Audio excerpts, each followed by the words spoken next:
नमस्कार, मी ॲस्ट्रोस्मितागिरी. आपण वास्तूमधल्या बाह्य देवतांचा विचार करतोय पहा. आत्तापर्यंत आपण पूर्वेच्या सगळ्या देवता पाहिल्या आणि आता दक्षिणेकडे वळलेलो आहोत. म्हणजे आग्नेयपासून नैऋत्यपर्यंतच्या देवता आपण पाहणार आहोत. आता आग्नेयाची आणि पूषा वितत या तिन्ही देवता झाल्या. आता आज आपण ग्रहक्षत ही देवता पाहणार आहोत. दक्षिणेकडे असलेली ग्रहक्षत हे पद हे चौथं पद आहे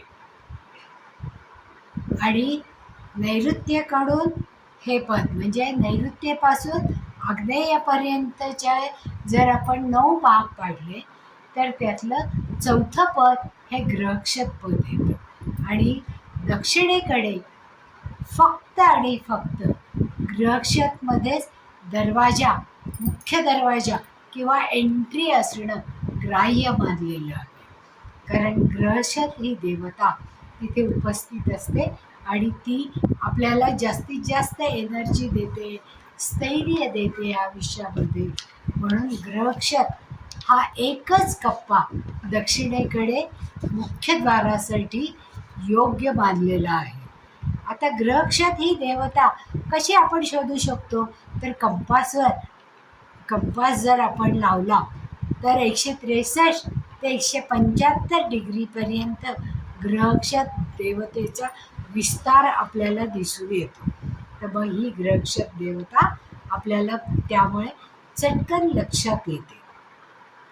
आता झोनमध्ये पाहायचं झालं तर S4 झोनमध्ये ही देवता येते आणि याची दिशा दक्षिणेमधलं चौथं पद आहे. याचा प्रवेश अत्यंत शुभ आहे कारण इतर कुठल्याही पदातून दक्षिणेकडचा प्रवेश मान्य केलेला नाही आहे. याचा रंग हा पिवळा रंग आहे. त्याचं तत्व हे पृथ्वी तत्व आहे आणि त्याचा ग्रह हा बुध आहे आणि सुगंध चमेली आहे. त्याचं रत्न पोळं आहे आणि तांब इथे जास्त ॲक्टिव्ह होतं. त्यामुळे ही ऊर्जा आपल्याला जास्तीत जास्त प्रमाणात इथून मिळू शकते. आता ही ऊर्जा आपल्याला काय काय करायला लावते ते कष्ट करायला लावते, सवय रेग्युलॅरिटी दाखवते आणि त्याचं हे प्रतीक आहे. म्हणजे कामाच्या ठिकाणी नियमाने काम करायचं, त्याची सीमा ठरवायची, त्याची क्षमता म्हणजे दिवसभर काम करण्याची क्षमता इथे जेव्हा दरवाजा असेल त्यावेळेस आपल्यामध्ये निर्माण होते. त्यामुळे मजबूती येते, मनाची आणि शरीराचीही मजबूती येते. यामुळे कनेक्शन वाढतं, कम्युनिकेशन वाढतं. आपल्या भोवती जे लोक असतील त्यांच्याशी आपण जास्त चांगल्या तऱ्हेने बोलू शकतो आणि कम्युनिकेशन करू शकतो आणि लाँग टर्मपर्यंत हे कम्युनिकेशन आपण चांगलं ठेवू शकतो आणि हे कम्युनिकेशन जास्त चांगलं झाल्यामुळे रिलेशनशिपही चांगली होते आणि रिलेशनशिप ही लाँग टर्मसाठी उपयोगी पडते. म्हणजे जे आपले मित्र होतात, कामाच्या ठिकाणी जे सहकारी असतात ते आपल्याशी लाँग टर्मपर्यंत जास्तीत जास्त स्थिरतेने मदत करतात, एकमेकांच्या सहवासात राहतात. आता शरीरातला त्यामुळे या देवतेला अत्यंत महत्त्व आहे आणि इथून आपण प्रवेश करणं हे जास्त स्थैर्य देणारं आहे. आता शरीराच्या भागावर कुठल्या भागावर याची सत्ता जास्त आहे म्हणजे ग्रहक्षत या देवतेची आणि बुधाची सत्ता ही आपल्या संपूर्ण शरीराच्या उजव्या भागावर आहे. पण त्यातल्या त्यात उजव्या पायावर याची क्षमता ही जास्त आहे. उजव्या पायावर या देवतेची सत्ता असल्यामुळे आपला उजवा पाय हा जास्त कणखर आणि शक्तिवान राहतो. त्यामुळेच व्यक्तीला काम करणं हे जास्त चांगलं जमतं, जास्त काळ तो उभा राहून काम करू शकतो आणि त्याची शक्ती क्षीण होत नाही.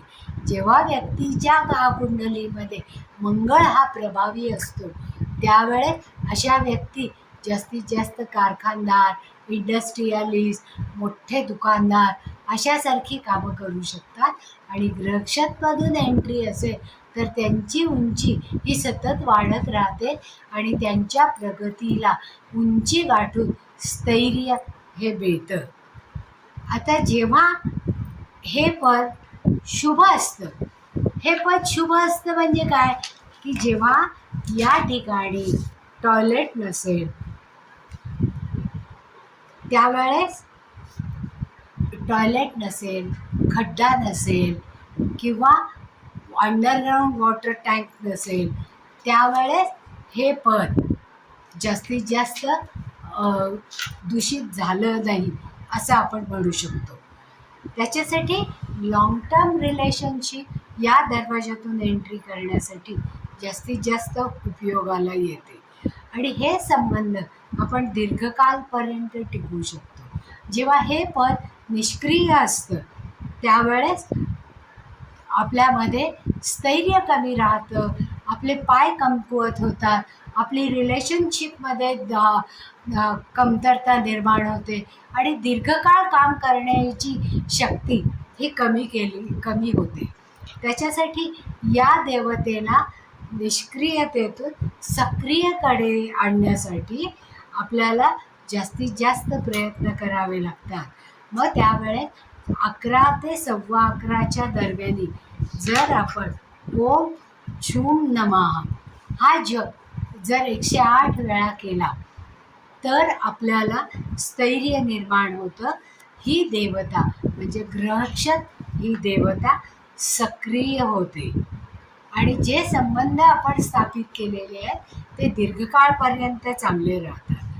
आता ती जेव्हा निष्क्रिय असते त्यावेळेस खूप वेळापर्यंत आपण लोकांशी संबंध चांगले ठेवू शकत नाही. मग ते चांगले संबंध राहिले नाही की ऑटोमॅटिक रिलेशनशिप खराब होते. रिलेशनशिप खराब झाले की कम्युनिकेशन खराब होतं आणि कम्युनिकेशन खराब झालं की कनेक्शनमध्ये तुटकता येते आणि त्याचा आपल्या व्यवसायावर, आपल्या वागण्यावर, आपल्या कृतीवर हा जास्तीत जास्त परिणाम होतो. मग ही देवता सक्रिय करण्यासाठी आपल्याला सुगंधाची आवश्यकता असते, हवन करण्याची आवश्यकता असते. जटामासी वृक्षाचं फूल जर आपण सुकलेलं फूल त्या देवतेला जास्तीत जास्त प्रिय आहे म्हणून हे सुकलेलं फूल आपण हवनामध्ये घालू शकतो आणि ओम झूम स्वाहा म्हणून आपण या फुलांचं हवन करू शकतो. त्याच्यामुळे दीर्घकाळ आपले संबंध हे मजबूत होऊ शकतात आणि ही देवता ॲक्टिव्ह होते. ती देवता ॲक्टिव्ह झाली आहे हे आपण कसं समजू शकतो? तिथे जर आपण तुपाचा दिवा लावला तर तो पुष्कळ वेळ, किमान अर्धा तास तरी तेवतो, पण तो दिवा लावल्यानंतर तो तेजाने तेजाळलाच नाही आणि थोड्या वेळातच तो विझला तर ती देवता जागृत झाली आहे किंवा तिचा उपयोग आपल्याला होतोय असं नाही. म्हणजे तिला जागृत करणं आवश्यक असतं. आणि जेव्हा जटामासी किंवा चमेली सारखी फुलं आपण जेव्हा हवनामध्ये घालू त्यावेळेस त्याचा सुगंध सगळीकडे पसरतो. तो सुगंध जर आला नाही तर आपण नक्की म्हणू शकतो की ही देवता जागृत झालेली नाही आहे. आता हे सगळं तुम्हाला आवडलं असेल तर लाईक करा, सबस्क्राईबही करा आणि तुमच्या सगळ्या मित्रमैत्रिणींपर्यंत ही माहिती पोचवायची असेल तर शेअरही करा. आपण पुढच्या वेळेस पुढची एक देवता घेऊया आणि त्याच्यावर चर्चा करूया. धन्यवाद. तुम्हाला काही शंका असतील तर जरूर या फोन नंबरवर कळवा किंवा खाली मेसेज करा, त्याची उत्तरं आम्ही नक्की देऊ. धन्यवाद.